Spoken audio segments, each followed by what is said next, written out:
I've always been such a fan of the Forest Inventory Analysis program, a program that was primarily conducted by the U.S. Forest Service, and it was done on such an infrequent interval, like every 10 to 12, 15 years, that the information was always so out of date by the time you got it.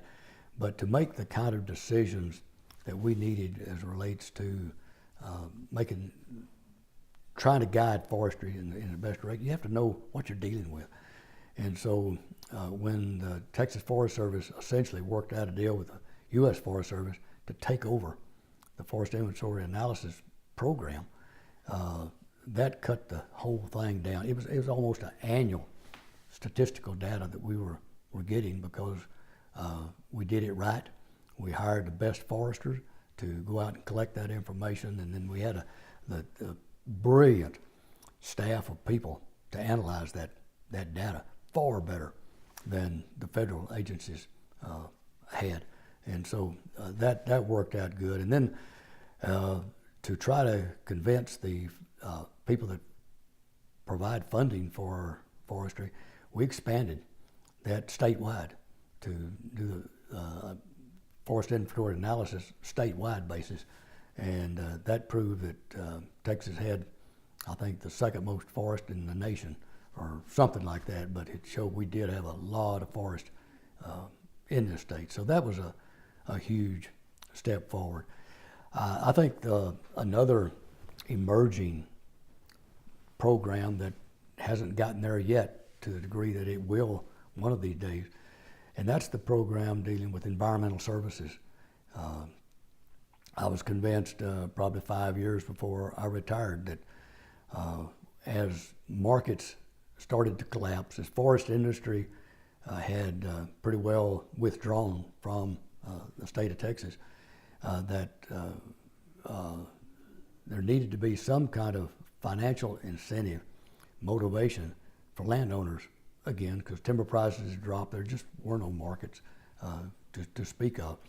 And with environmental services, figuring out ways to help landowners capture money for clean water, clean air, for recreation, for hunting, all those kind of things, instead of just giving that away.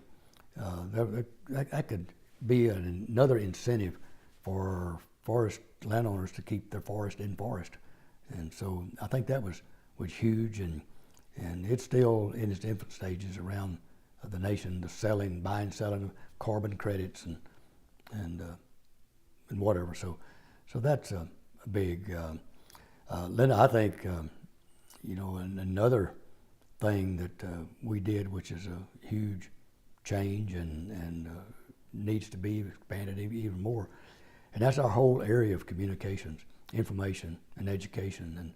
And that to me is a basic role of State Forestry Agency, is to provide information so that landowners, the public, legislators, everyone will have the appreciation of forestry that they have. Forestry is not just a common knowledge base for most Texans, but it should be. And through the communications program that's been developed and continues to grow, a whole lot more emphasis needs to be placed in that area. And it's always my philosophy too that I better not ever catch a Texas Forest Service employee knowing something that's not available to the state. And so with the internet and all of the latest ways of disseminating information, it is possible that whatever our employees know as the best that's available in the nation, that can be made available to every Texan, and I think we should never get away from that philosophy.